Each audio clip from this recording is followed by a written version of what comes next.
mari kita mengucap syukur atas kebaikan Tuhan pada hari ini. Kita dapat menikmati hari yang begitu indah, dan kita juga dapat kembali beribadah bersama-sama. Untuk itu, mari kita bangkit berdiri, kita nyanyikan bersama-sama, seindah siang disinari terang.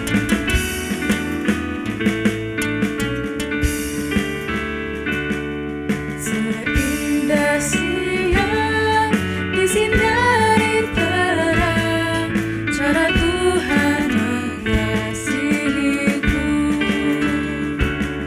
Seindah petang dengan angin sejuk, cara Tuhan mengasihiku. Tuhanku lembut dan penyayang, dan aku mengasihi Dia.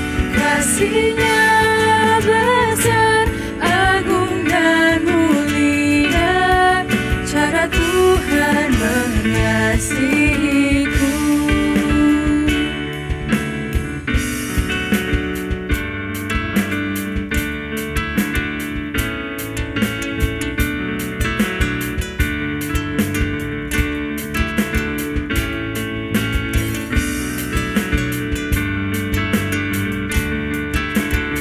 Kita nyanyikan ayat yang kedua, sedalamnya laut. Sedalamnya laut, seluas angkasa, cara Tuhan mengasihiku. Seharum kembang yang tetap semerbak, cara Tuhan mengasihiku. Damai-Nya tetap besertaku, dan surgalah harapanku. Hidupku tentram, ku nikmati penuh, cara Tuhan mengasihiku.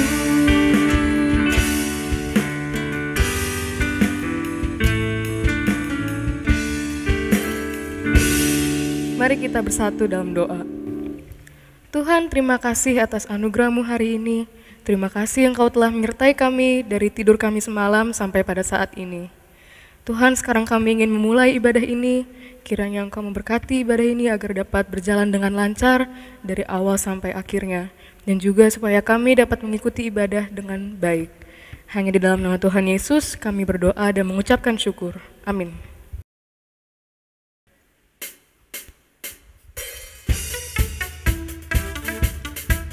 Teman-teman, kita telah melalui 1 minggu lagi, dan itu semua hanya karena penyertaan Tuhan di dalam kehidupan kita. Mari kita bersama-sama bersyukur atas kebaikan Tuhan. Kita nyanyikan bersama-sama dengan semangat kembali.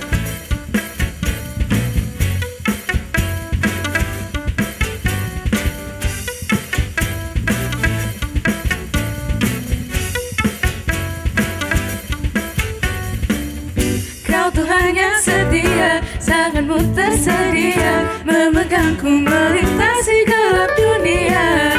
Apapun keadaan, hati dan perasaan, tak membatasi kuasa-Mu di dalamku. Kasih-Mu kepadaku, menerima apa adanya. Dalam kelemahanku, kuasa Tuhan jadi sempurna. Ku kan selalu kembali padamu, yang ku perlu hanyalah Kau Tuhan. Cinta-Mu membuatku mengerti siapa aku yang sebenarnya.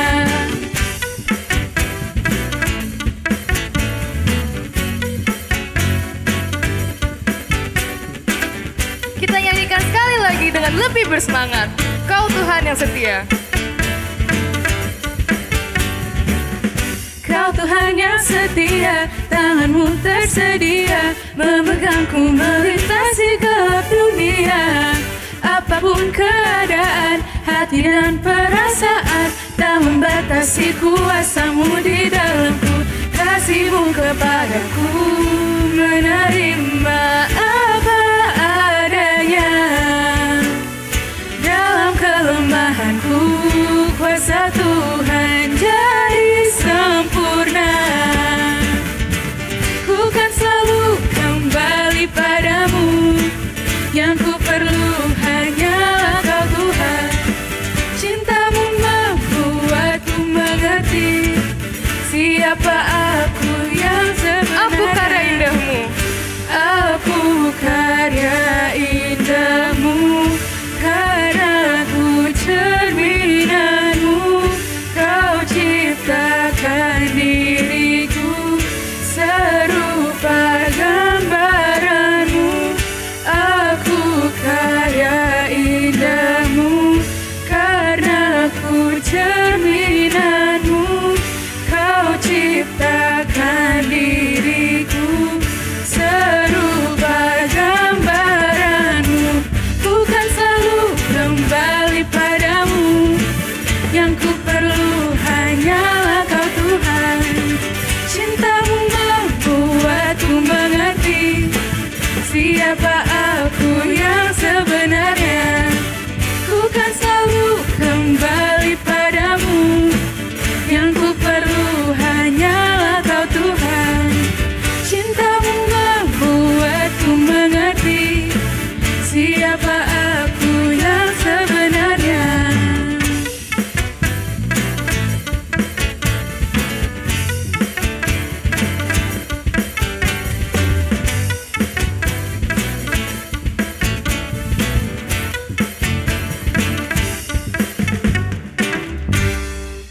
Teman-teman dipersilakan untuk duduk kembali.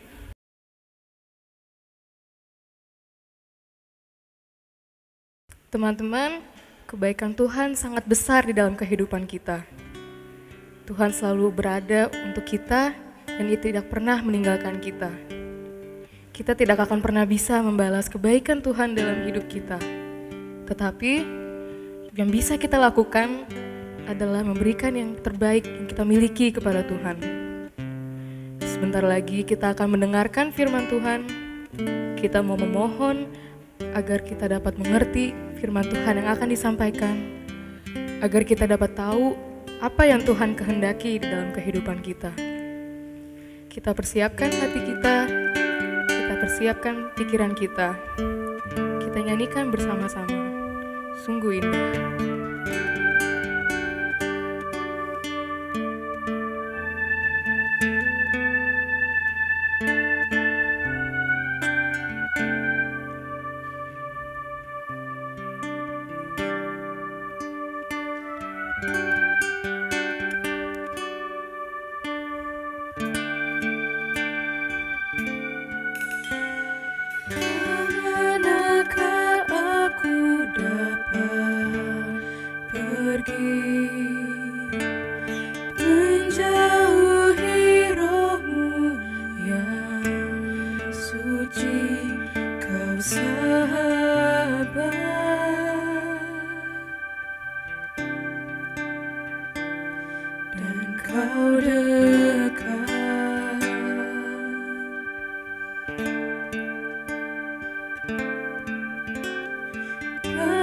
Seluruh pengabdianku tak bisa membalas kesetiaanmu, sungguh mulia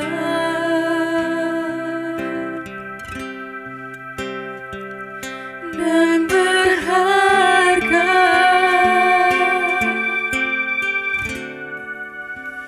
Sungguh besar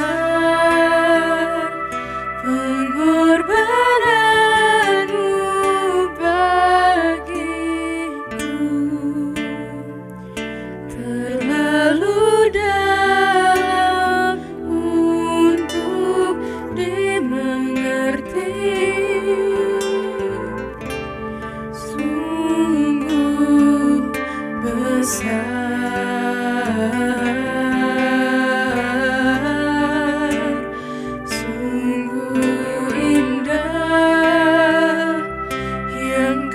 be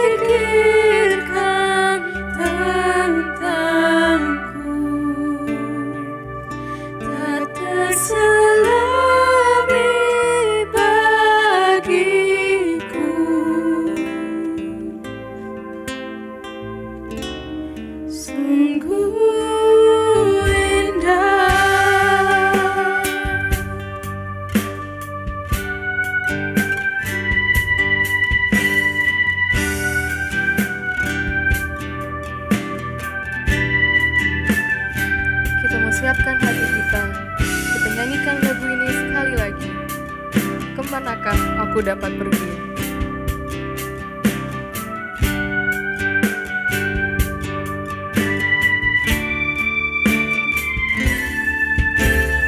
Kemanakah aku dapat pergi?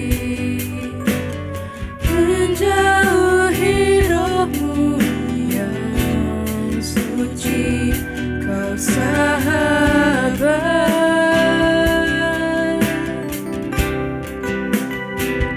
dan kau dekat.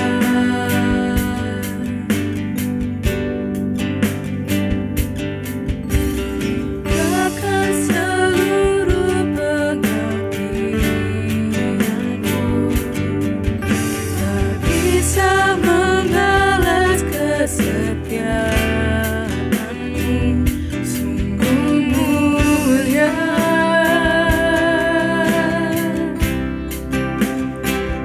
dan berharga. Sungguh besar pengorbananmu bagiku, terlalu dalam untuk dimengerti. Sungguh besar, sungguh indah yang kau pikirkan tentangku, tak terselami bagiku. Sungguh indah. Sekali lagi kita nyanyikan, sungguh besar. Sungguh besar pengorbananmu bagiku, terlalu dalam untuk dimengerti. Sungguh besar,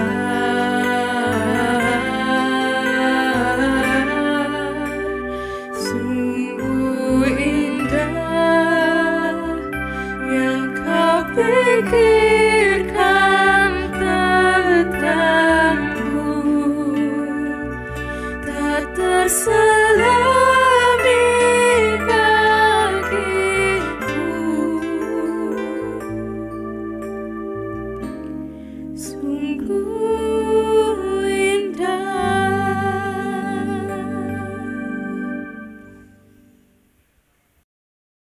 Teman-teman, sebelum kita bersama-sama merenungkan firman Tuhan, kita berdoa memohon pertolongan Tuhan terlebih dahulu. Mari kita satu dalam doa. Bapa dalam surga, kami bersyukur untuk hari ini kami boleh bersama-sama merayakan ulang tahun dan bersyukur untuk 20 tahun pemeliharaan Tuhan. Buat komisi remaja, buat high teens Tuhan di tempat ini kami mengucap syukur. Tuhan, saat ini kami mau bersama-sama merenungkan firman-Mu, berbicaralah kepada kami. Tuhan, tolong kami semua. Allah Roh Kudus kiranya menolong hamba-Mu di dalam segala kelemahan kekurangannya, juga menolong semua teman-teman yang sama-sama akan membaca merenungkan, supaya Roh Kudus memberikan kami pemahaman pengertian, bahkan kami juga boleh dimampukan bisa lakukan dalam hidup kami bagi hormat kemuliaan nama Tuhan. Terima kasih ya Tuhan, di dalam nama Yesus Kristus kami berdoa dan mengucap syukur. Amin. Teman-teman, pertama-tama saya ucapkan selamat ulang tahun buat high teens ya, buat komisi remaja di GKI Harapan Indah ini. Selamat ulang tahun yang ke-24. Kiranya di usia yang ke-24 ini teman-teman bisa semakin bertumbuh di dalam Tuhan dan bisa terrecharge ya, bisa dikuatkan kembali setelah 1 tahun melewati tahun yang susah ya, tahun yang penuh dengan tantangan, tahun pandemi yang juga belum selesai pandeminya, dan biarlah kita nggak menjadi lemah, tapi di usia yang bertambah ini kita boleh terus dekat dan terus bertumbuh dalam Tuhan. Nah teman-teman, kita sama-sama akan membaca firman Tuhan dari 1 Raja-Raja 19 ayat 4-6, kemudian ayat 11 sampai dengan ayat 12.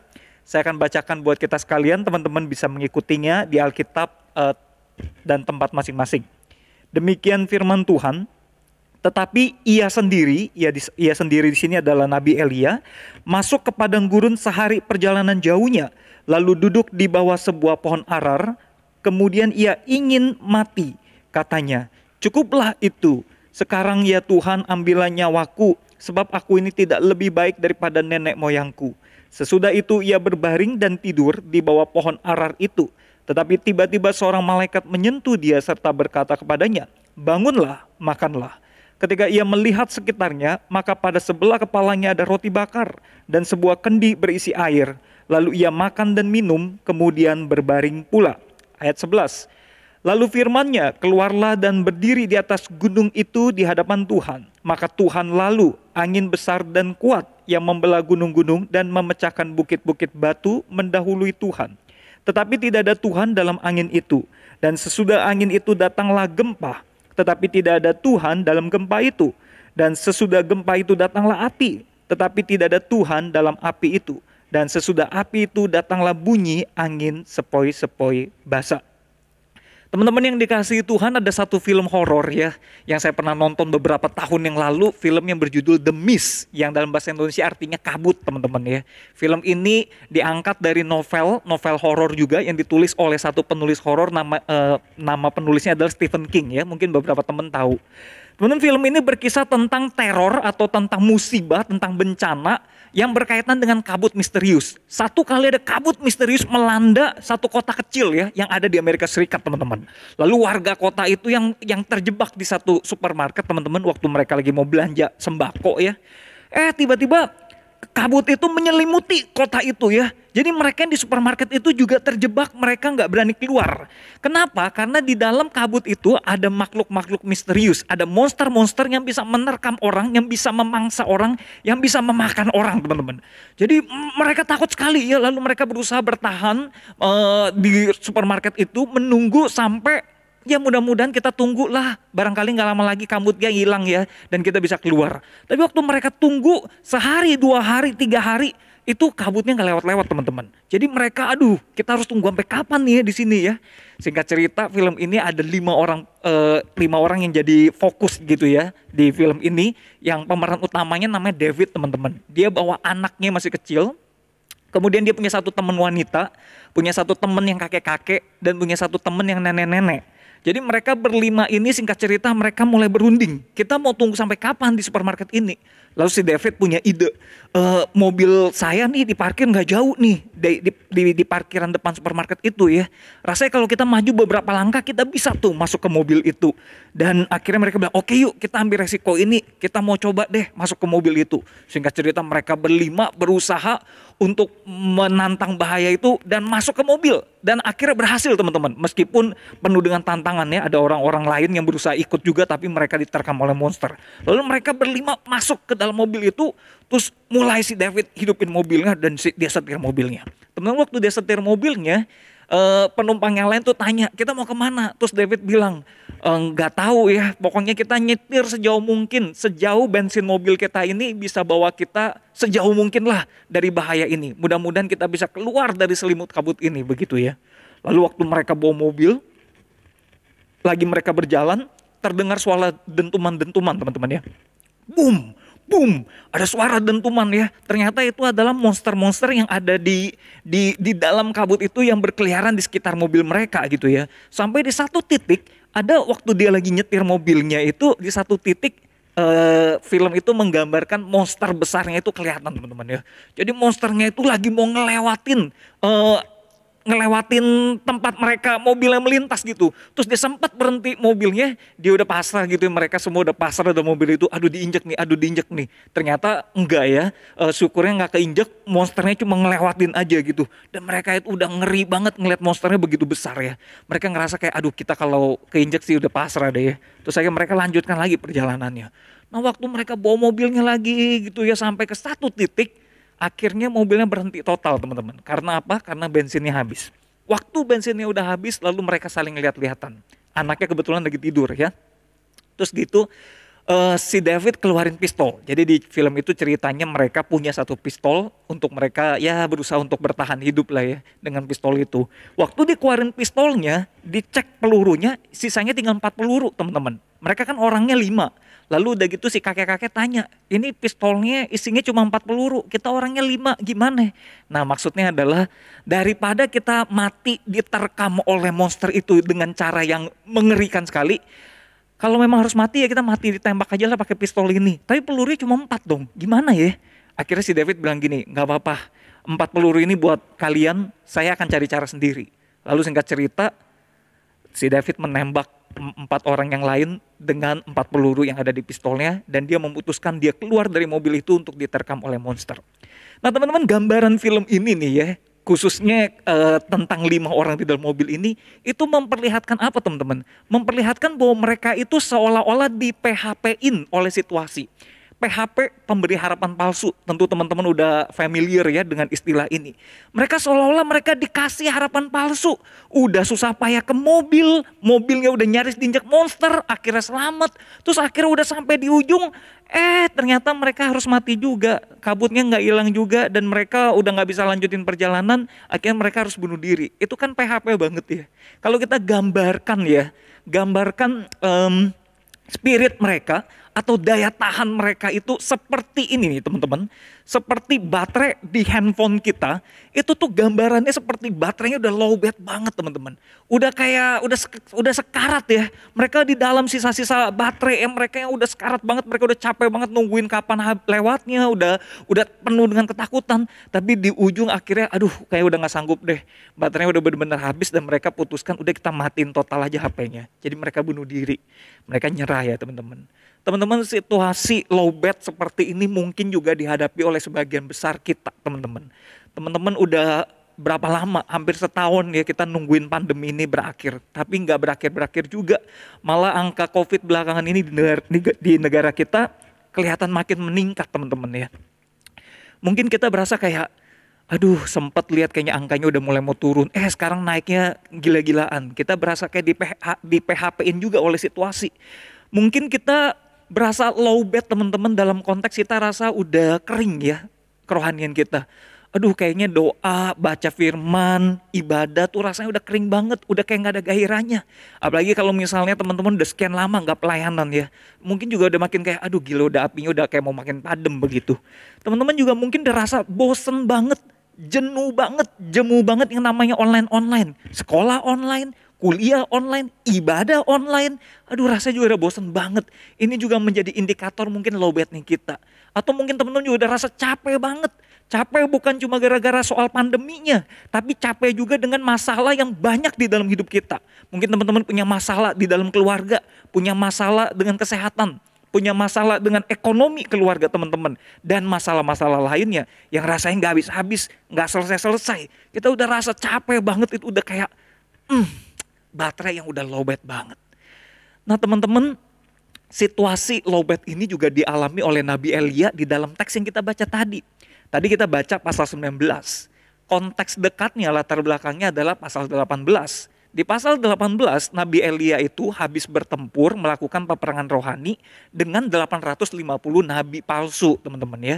Ada 450 nabi Baal plus 400 nabi Asyera. Itu ada keterangannya di pasal 18. Teman-teman, inti peperangan rohaninya apa sih? Itu tuh satu orang Nabi Elia lawan 850 orang, pertarungan yang sangat tidak berimbang. Tujuannya cuma satu, untuk membuktikan siapa Tuhan yang benar, siapa Tuhan yang hidup. Tuhan yang disembah oleh Elia dan kita semua, yaitu Yahweh, yaitu Tuhan Allah, atau nabi atau Baal atau Asyera atau dewa yang disembah oleh si nabi-nabi palsu itu. Nah singkat cerita itu pertempuran yang sangat menguras energi teman-teman ya, bukan hanya fisik tapi juga mental. Karena bayangin Elia sendirian loh, hadapin 850 orang. Dan tapi syukurnya kita sudah tahu endingnya ya. Ending dari pertempuran itu ya Tuhan kita lah yang benar, Tuhan kita lah yang hidup. Maka Tuhan menganugerahkan kemenangan buat Elia. Dan dibuktikanlah bahwa Tuhan Allah Yahweh itulah Tuhan yang hidup dan Tuhan yang benar. Dan singkat cerita 850 nabi itu akhirnya dimusnahkan. Nah waktu Elia akhirnya udah sampai di kemenangan itu ya, dia merasa aduh puji Tuhan, bersyukur.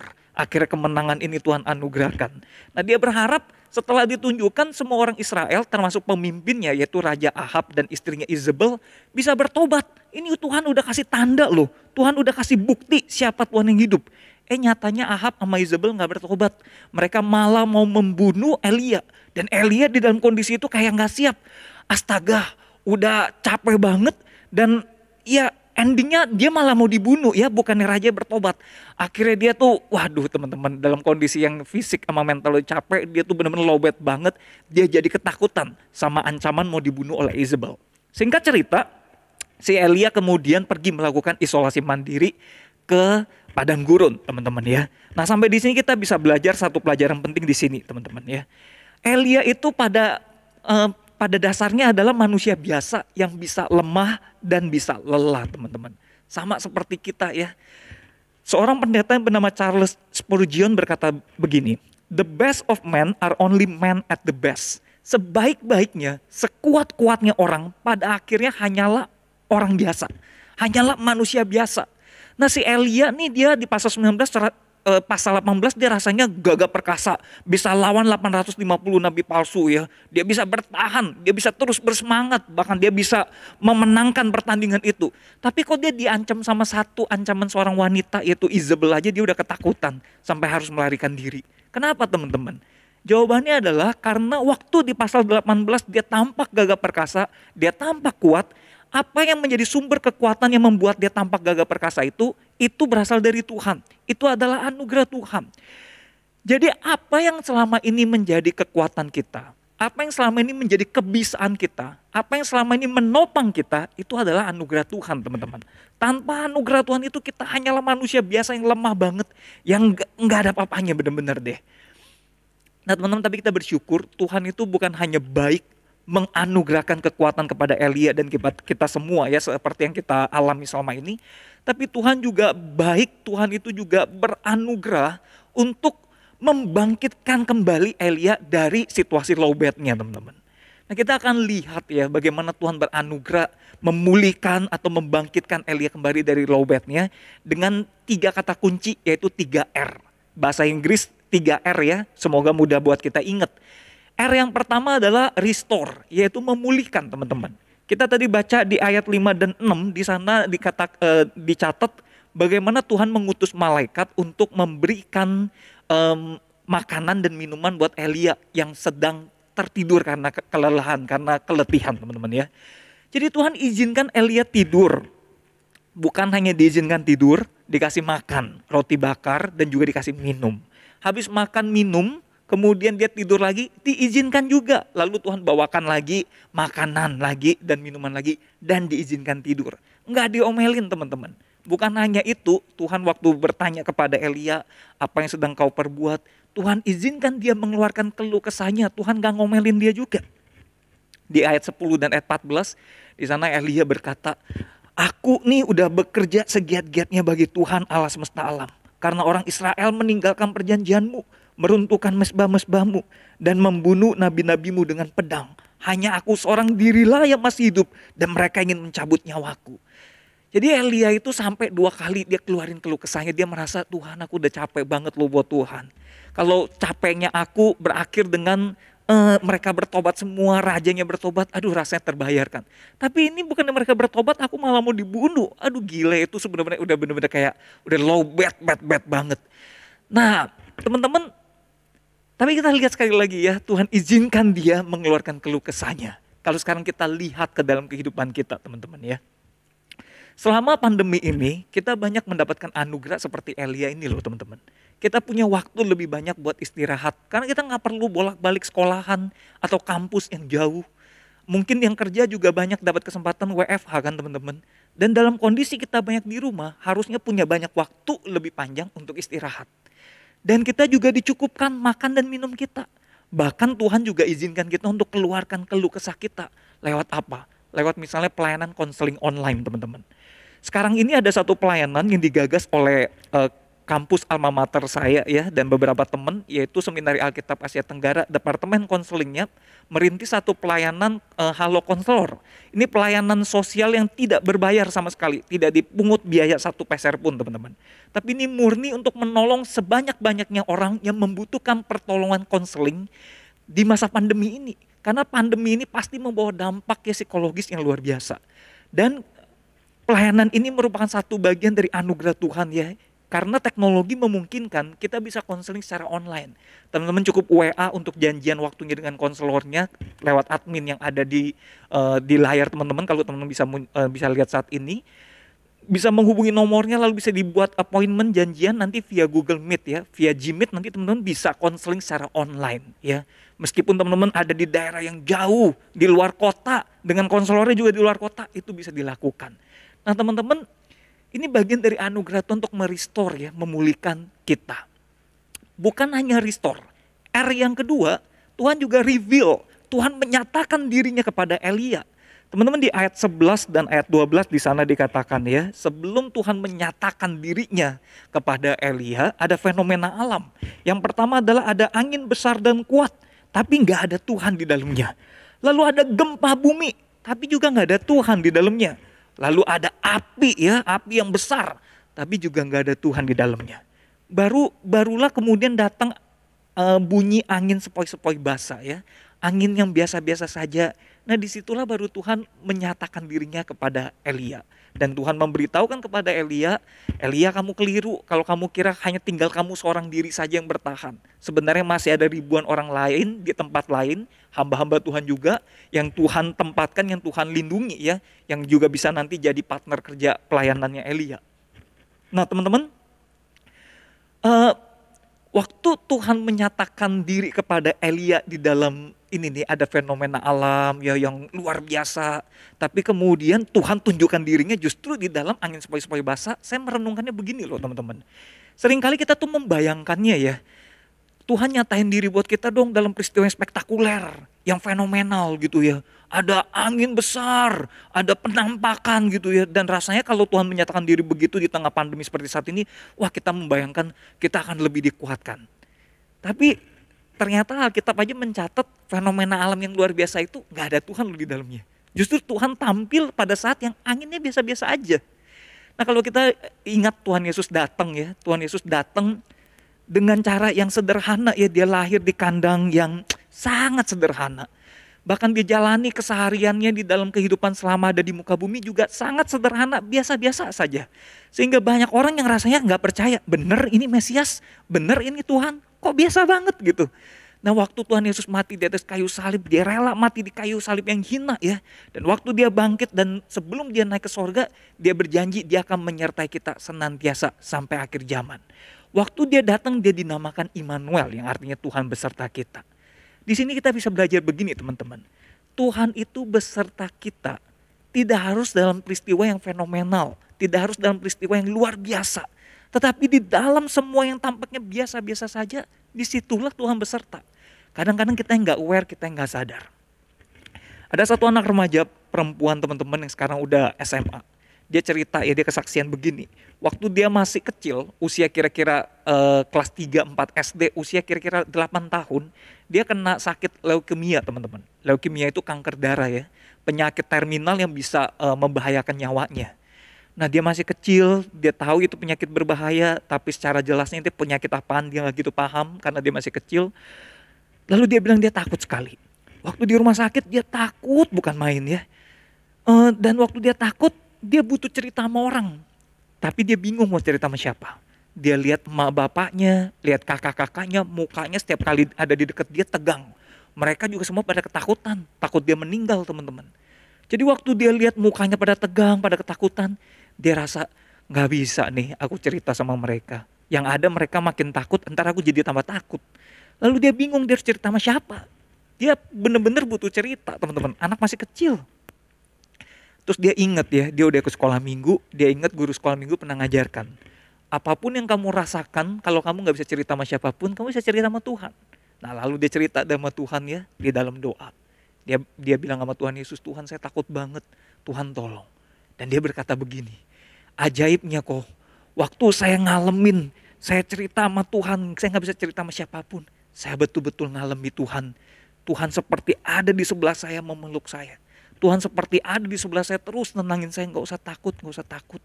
Waktu saya kesakitan, waktu saya ngerasa seperti seberat apapun, saya benar-benar ngerasa Tuhan nguatin saya banget. Sampai hari ini pengalaman itu nggak bisa saya lupakan.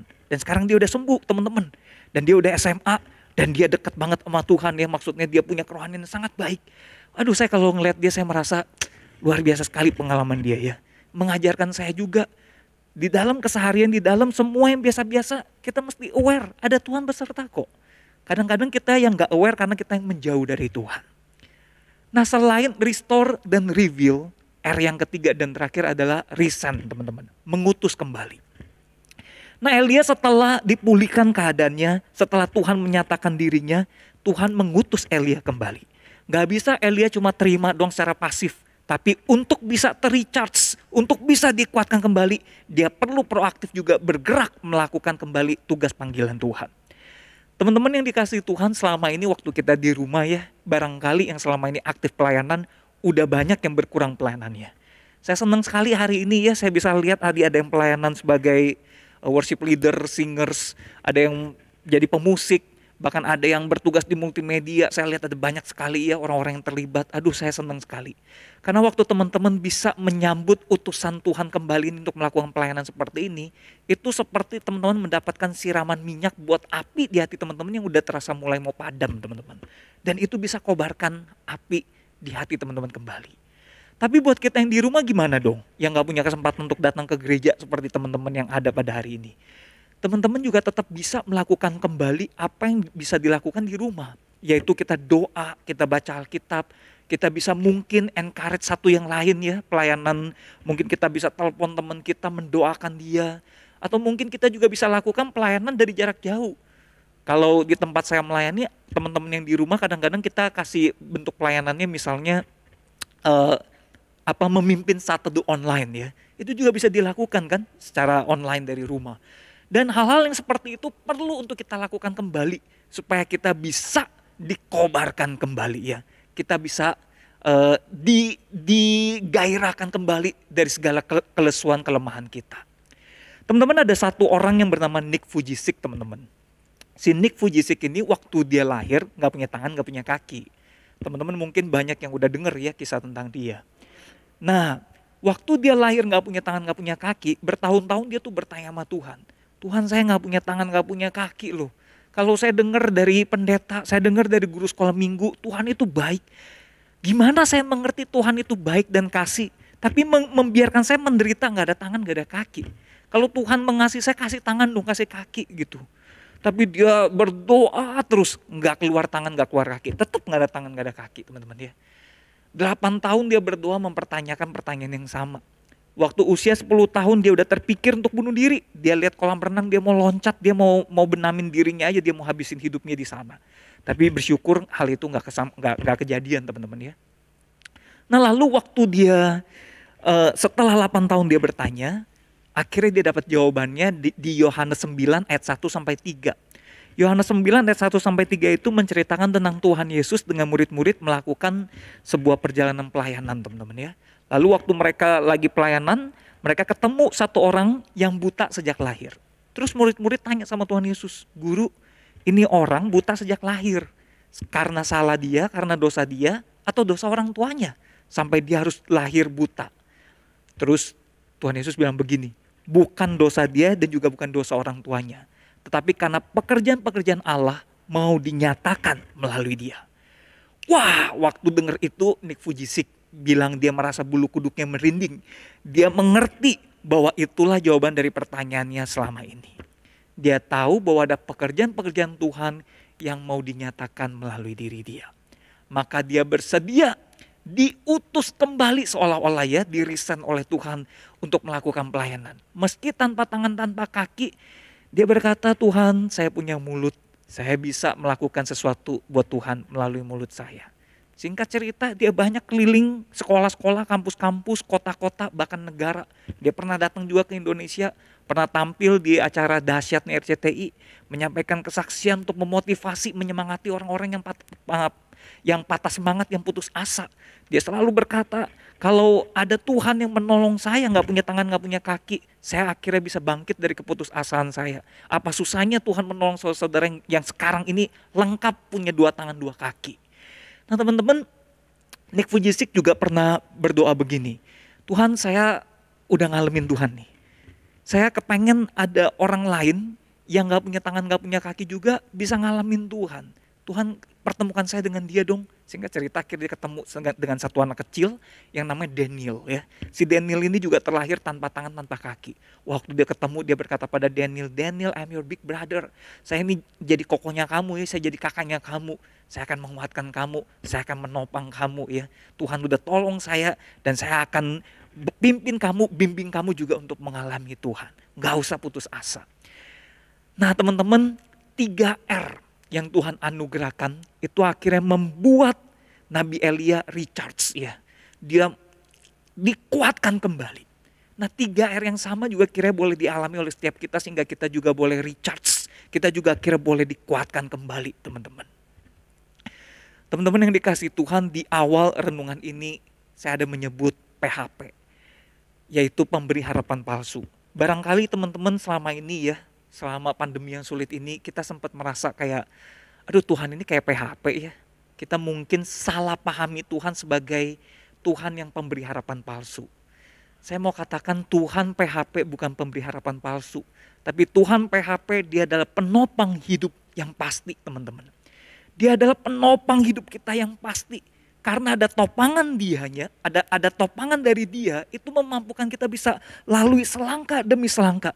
Dan saya percaya kalau kita terus terkoneksi, tersambung kepada dia, kita akan sampai di ujung dari kemerdekaan kita melewati pandemi ini. Dan kita akan sampai di ujung kebahagiaan, sebuah kemenangan teman-teman. Jangan patah hati, jangan putus asa, jangan menyerah. Sebagai penutup dari renungan ini saya mau ceritakan ending dari film The Mist yang tadi saya ceritakan di awal teman-teman ya. Film The Mist ini ada plot twistnya, ada kejutan di akhir filmnya teman-teman. Jadi plot twistnya begini teman-teman ya. Sorry kalau saya harus spoiler, ini film udah lama teman-teman mungkin juga udah gak tertarik buat nonton ya. Tapi saya spoilerin deh biar teman-teman ngerti endingnya seperti apa ya.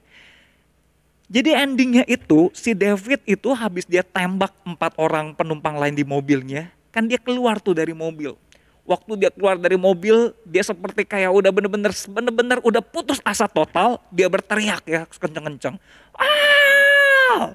Waktu dia teriak lalu dia seperti menantang monster itu untuk cepat menerkam dia, untuk cepat makan dia. Gak usah lama-lama lagi ya, saya udah siap juga lah dimakan oleh kamu. Terus akhirnya dia berteriak, eat me, come on eat me, gitu ya, dia teriak. Nah waktu dia lagi teriak dan dia bersiap untuk diterkam oleh monster, gak lama dia merasakan tuh ada makhluk besar yang semakin mendekat ke dia. Dan tiba-tiba anehnya kabut yang tadinya tebal menutupi mobilnya, pelan-pelan kabutnya itu kayak pudar ya. Kayak makin tipis terus makin pudar. Waktu dia lihat makin pudar dia bingung, loh kok kabutnya kayak udah makin gak ada. Nah waktu kabutnya udah makin gak ada dia makin melihat dengan jelas. Makhluk yang dia kira monster yang mendekati dia, ternyata bukan monster teman-teman. Ternyata itu adalah mobil tank, mobil tentara, pasukan tentara yang baru saja keluar dari medan perang melawan monster-monster itu. Singkat cerita itu adalah gambaran bahwa tentara-tentara yang ternyata selama ini berperang di dalam kabut melawan monster itu berhasil memenangkan pertempuran. Dan akhirnya monsternya berhasil dibasmi semuanya sehingga kabutnya udah bisa dihempaskan dan krisis teror kabut itu berakhir pada saat itu. Terus si David waktu ngeliat itu dia melongo, dia makin histeris, dia makin menyesal karena dia 1 menit yang lalu baru bunuh 4 penumpang yang lain. Padahal ternyata krisisnya berakhir hanya jeda 1 menit dari dia menyerah. Dan akhirnya filmnya habis teman-teman. Terus kredit title-nya mulai naik. Dan kita yang nonton terus jadi kayak astaga nyesek banget. Nah film ini membuat kita berpikir. Kalau kita ada di posisi David dan para penumpang di mobil itu, kira-kira respons kita gimana? Nah saya melihat mereka orang-orang yang menaruh harapannya di bensin mobil. Yang menaruh harapannya di pistol. Sehingga waktu bensin mobilnya udah sampai di ujung, udah gak ada jalan keluar, mereka pakai pistol untuk bunuh diri mereka. Karena buat apa lagi udah gak ada harapan. Itu pegangannya mereka. Tapi tidak demikian dengan kita yang punya Tuhan penopang hidup yang pasti. Kalau kita punya Tuhan, kita nggak akan bergantung hanya pada bensin atau misalnya pada pistol itu. Kalau kita udah berusaha sampai di satu titik, udah nggak bisa jalan, ya kita masih bisa berdoa. Tuhan, saya udah berjuang sejauh ini ya. Saya dari tadi udah terus berdoa, sekarang bensinnya habis nih. Oke, saya akan berdoa di memohon pertolongan Tuhan. Dan waktu kita berdoa, kita akan menantikan 1 menit kemudian tiba-tiba selesai masalahnya. Kita akan mengalami kemerdekaan jawaban dari doa kita. Nah teman-teman, pandemi ini kapan berakhirnya kita nggak pernah tahu. Tuhan Yesus kapan datang kedua kalinya kita nggak pernah tahu. Tapi yang Tuhan mau kita nggak boleh menyerah. Kita harus terus terkoneksi kepada Dia, jangan sampai kita lowbat sampai rasanya udah menyerah dan harus akhir hidup. No, selama ada Tuhan bersama dengan kita akan terus terrecharge. Kita akan terus terkoneksi dan terus terisi kekuatan dari Tuhan. Dan kita melangkahnya satu demi satu aja teman-teman. Nanti nggak kerasa tahu-tahu kita udah selesai bisa melewati pandemi ini dengan baik dan kita akan happy ending semuanya. Kiranya Tuhan memberkati kita semua. Amin. Mari kita satu dalam doa. Bapa, terima kasih untuk firman-Mu yang sudah Tuhan ajarkan kepada kami. Kuatkanlah kami semua, bangkitkanlah kami semua dari segala kelesuan, keletihan, kelemahan kami. Tuhan, hiburkanlah kami semua di dalam segala kesedihan dan dalam segala beban berat kami. Mohon Tuhan berikan kami kelegaan. Kami mohon Tuhan recharge kami Tuhan. Terima kasih ya Tuhan, di dalam nama Yesus Kristus kami berdoa dan mengucap syukur. Amin.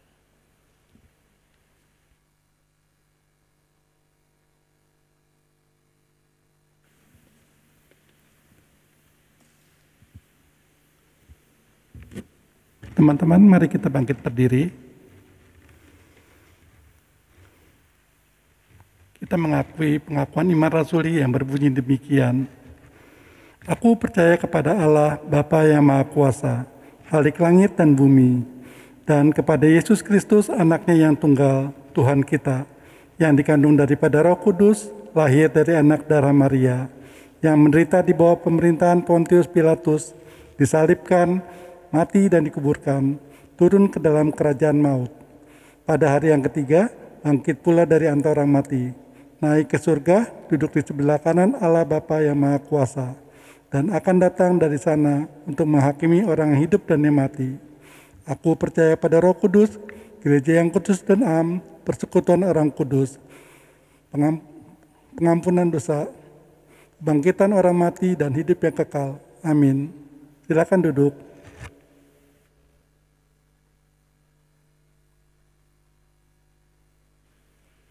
Teman-teman, kita akan menaikkan doa syafaat. Mari kita bersatu di dalam doa.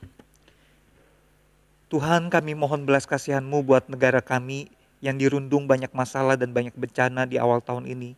Tuhan, kami berdoa untuk saudara kami yang ada di Sulawesi Barat, di Kalimantan Selatan, di Jawa Barat, Jawa Timur, Jawa Tengah, di Sulawesi Utara, di Halmahera, di banyak tempat Tuhan yang mengalami musibah gempa bumi, banjir, tanah longsor, banjir bandang, gunung meletus. Tuhan, berbelas kasihanlah buat semua saudara kami ini, buat kami semua.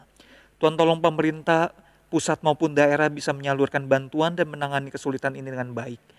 Ya Tuhan, kami juga berdoa untuk gereja kami. Kami berdoa supaya Tuhan juga berkati dan melindungi seluruh umat Tuhan.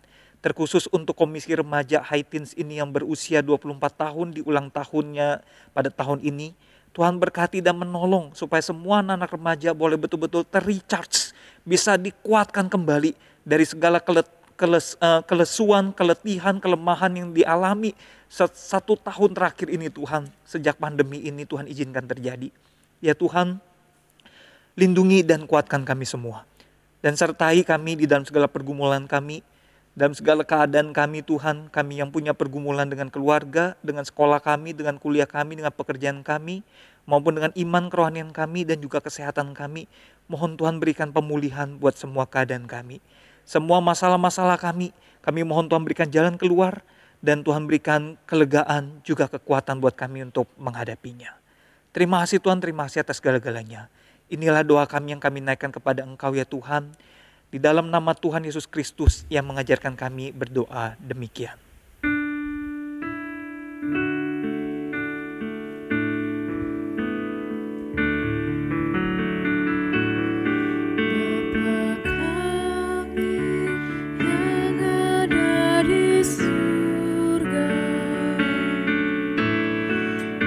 kuduskanlah namamu.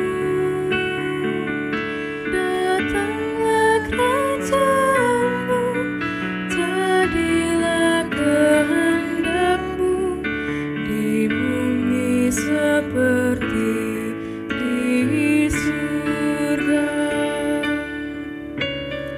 Beri kami hari ini makanan yang secukupnya. Ampuni salah kami seperti kami ampuni yang bersalah pada kami. Jangan bawa kami dalam pencobaan, melainkan lepaskan kami dari yang jahat. Sebab Kaulah yang mempunyai kerajaan dan kuasa dan kemuliaan sampai selama-lamanya.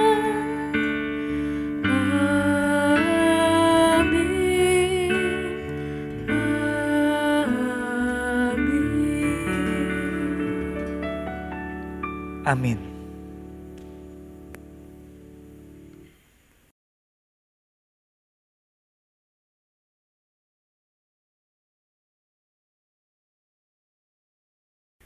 Sekarang tiba waktunya bagi kita untuk memberikan persembahan. Teman-teman bisa memberikan persembahan dengan memindai kode yang berada pada layar atau memasukkan persembahan ke dalam amplop dan diserahkan kepada tata usaha gereja. Sambil kita memberikan persembahan kita, mari kita bersama-sama menyanyikan Hidup Kita Yang Benar.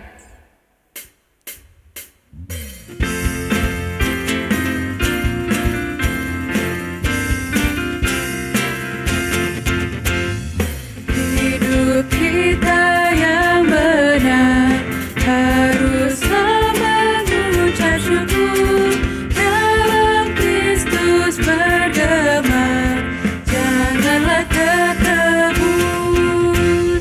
Dalam susah pun senang, dalam segala hal aku bermazmur dan ucap syukur, itu kehendaknya.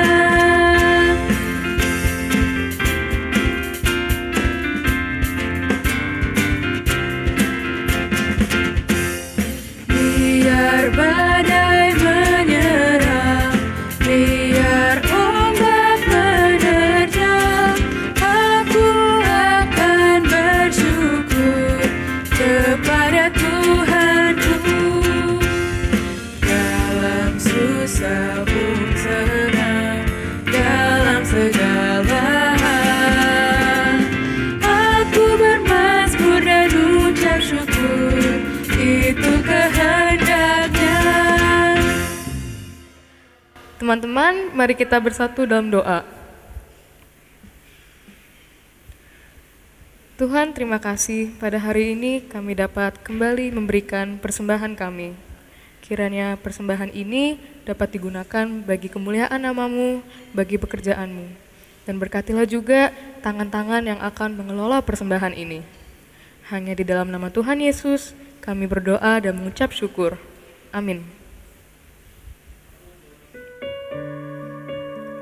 Teman-teman, kita telah melalui banyak hal di dalam kehidupan kita.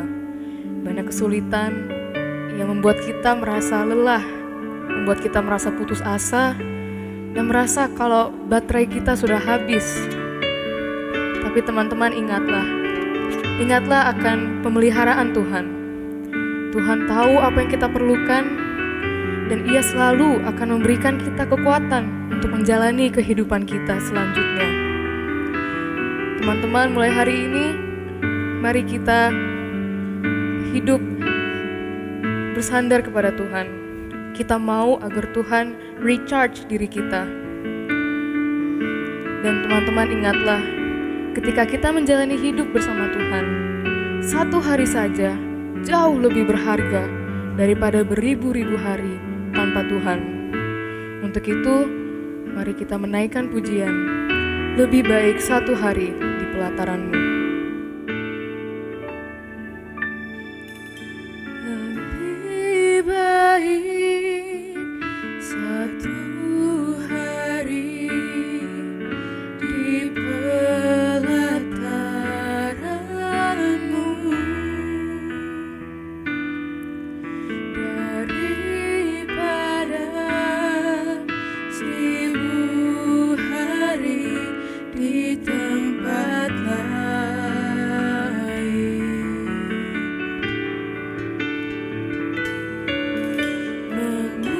Memuji-Mu, menyembah-Mu, Kau Allah yang hidup, dan menikmati semua kemurahan-Mu.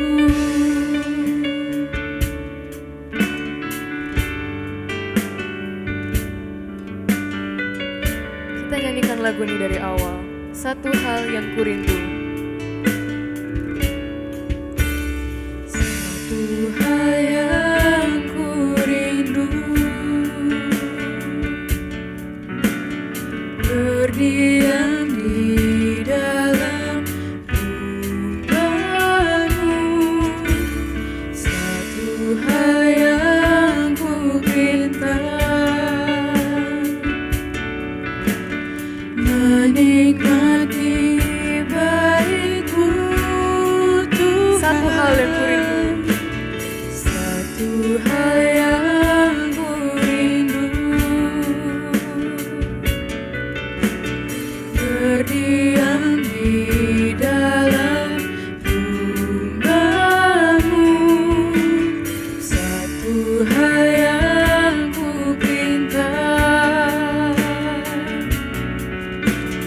menikmati bait-Mu, Tuhan.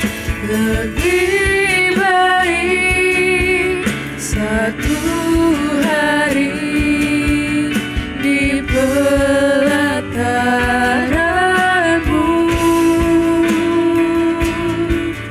daripada 1000 hari di tempat lain.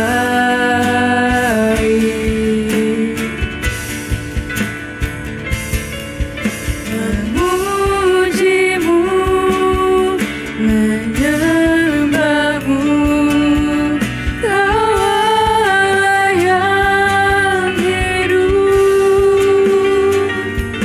dan menikmati semua kemurahan-Mu. Lebih baik satu hari.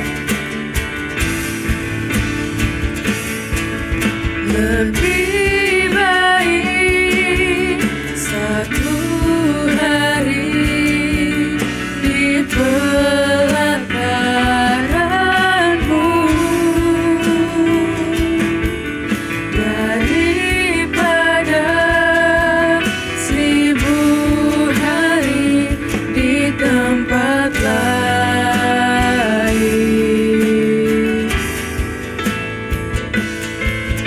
Memuji-Mu, menyembah-Mu, Kau Allah yang hidup, dan menikmati semua kemurahan-Mu. Dan menikmati semua kemurahan-Mu. Dan menikmati semua kemurahan-Mu.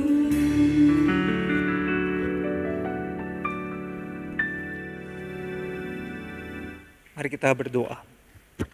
Ya Tuhan, kami datang kepada Engkau mengakhiri seluruh rangkaian ibadah ini mengucap syukur. Terima kasih Tuhan untuk pertolongan-Mu yang sudah menolong kami bisa lakukan ibadah syukur ini dengan baik. Segala pujian, hormat, kemuliaan bagi nama Tuhan. Tuhan yang terus berkati kami memohon pertolongan Tuhan buat seluruh kehidupan kami, sekolah kami, kuliah kami, pekerjaan kami, maupun keluarga kami, iman kerohanian dan juga kesehatan kami semua. Mohon berkat Tuhan menyertai kami. Terima kasih Tuhan, terima kasih atas segala-galanya. Di dalam nama Tuhan Yesus Kristus kami berdoa dan mengucap syukur. Amin.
Shalom Hai Teens!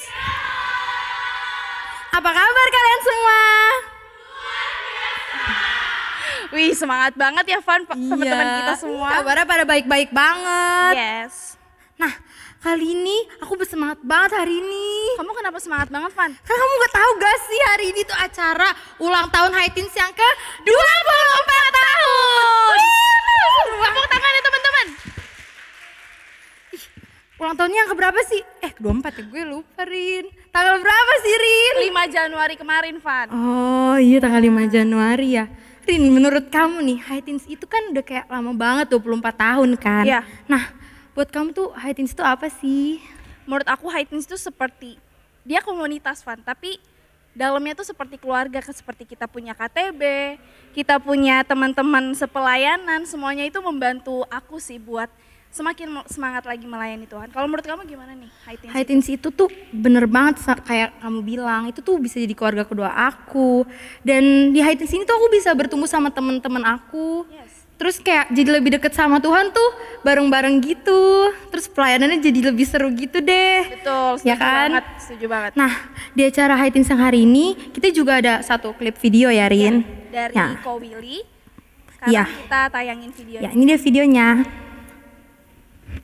Rekan-rekan remaja yang saya kasihi, terima kasih telah menerima saya selama setahun terakhir ini. Tidak ada yang berharap kalau setelah kedatangan saya, kita semua dilanda pandemi, sampai akhirnya tidak bisa beribadah di gereja.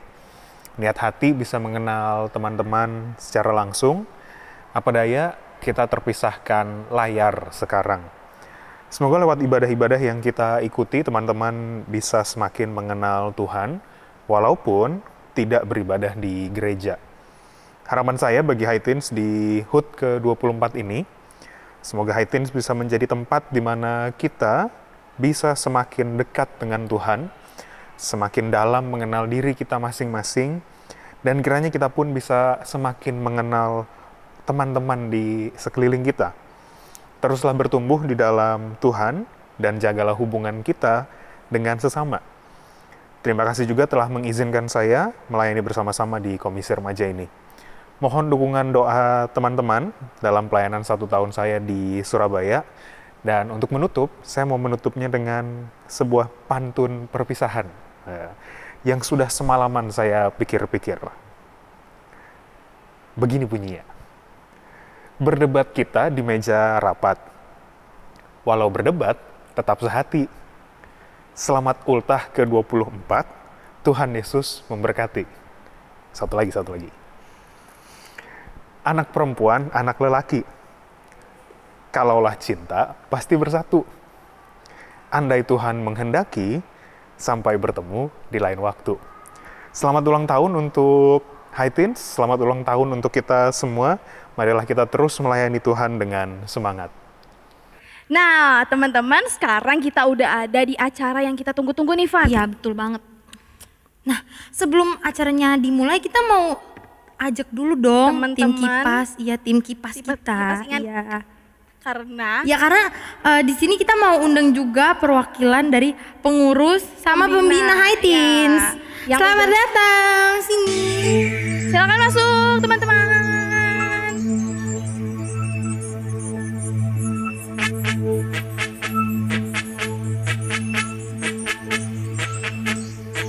Hari ini hari yang kau tunggu, bertambah 1 tahun usiamu, bahagialah kamu yang ku beri.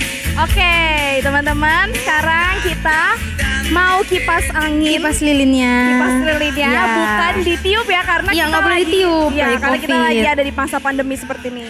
Oke, teman-teman, Dalam hitungan semuanya. ketiga ya, di kipas lilinnya. 1, 2, 2, 3. Ya sebelah sana. Oh, yeay! Nah, Van, kita kan udah ada 24 tahun Iya, di udah High Teens 24 nih. tahun nih. Kita mau denger dong wish dari pembina kita. Iya. Ciwan. Iya, 24 tahun bukan usia yang sebentar ya.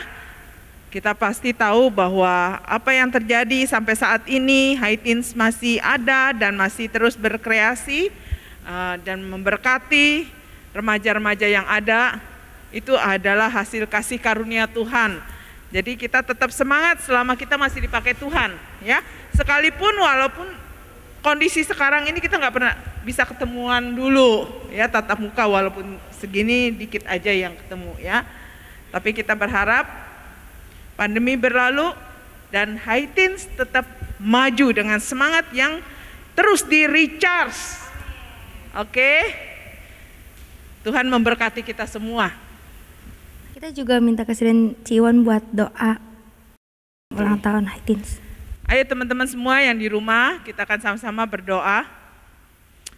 Bapa dalam surga, kami bersyukur 24 tahun perjalanan High Teens, Tuhanlah yang memimpin.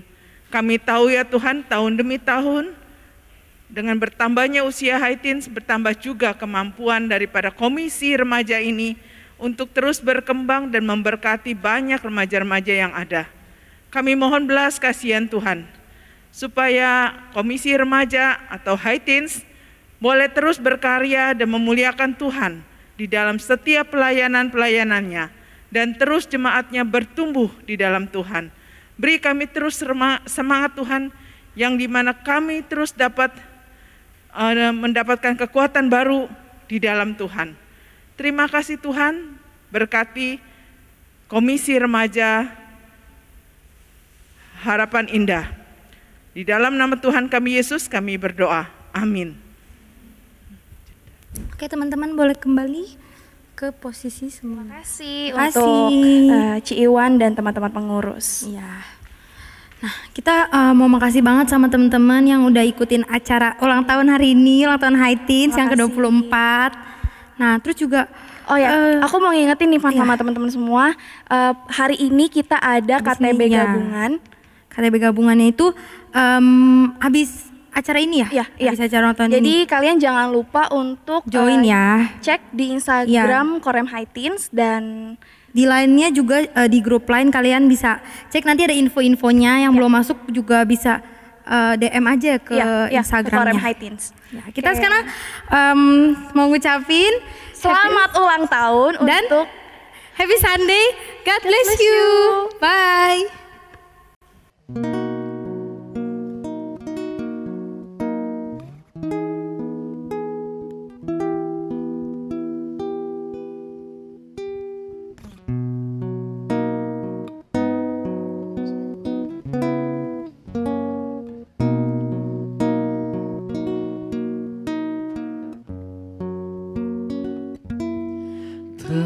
Tenang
kita.